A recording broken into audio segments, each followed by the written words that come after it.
नमस्कार मंडळी. आज करतोय माझ्या आवडीची भाजी, ती म्हणजे समुद्र मेथीची भाजी किंवा बारीक मेथीची भाजी, बाळमेथीची भाजी असं सुद्धा म्हणतात. चवीला अप्रतिम लागते. कुठलाही मसाला म्हणजे हळद सोडून कुठलाही मसाला घातला नाही तरी भाजीची चव मात्र अप्रतिम येते. यासाठी बारीक मेथीच्या मी 20 जुड्या घेतल्या आहे. याची मुळं काढून टाकायची आणि अशा तऱ्हेने भाजी चिरून घ्यायची.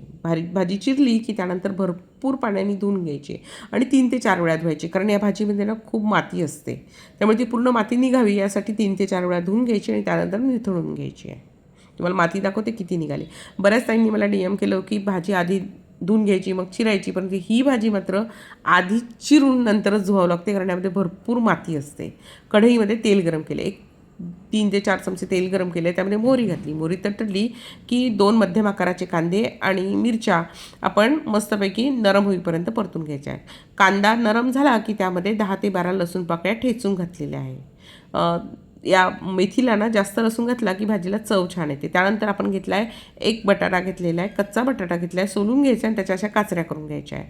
आणि आता हा बटाटा मस्त तेलावर परतून घ्यायचा आहे, जोपर्यंत हा जवळजवळ 80% शिजत नाही. झाकण ठेवून म्हणजे शिजला पाहिजे पण अगदी नरम नको व्हायला इतपत आपण त्याला शिजून घ्यायचं आहे, कारण मेथी शिजायला वेळ लागत नाही पण बटाट्याला मात्र वेळ लागतो. आता बटाटा आपला शिजला की त्यामध्ये आपली चिरलेली मेथी घालून घ्यायची, तिचं पूर्ण पाणी निथळलं गेलं पाहिजे आणि मस्त परतून घ्यायची. आता उरलेला बटाटा जो आहे ना तो आपल्या मेथीबरोबर मस्तपैकी शिजला जातो.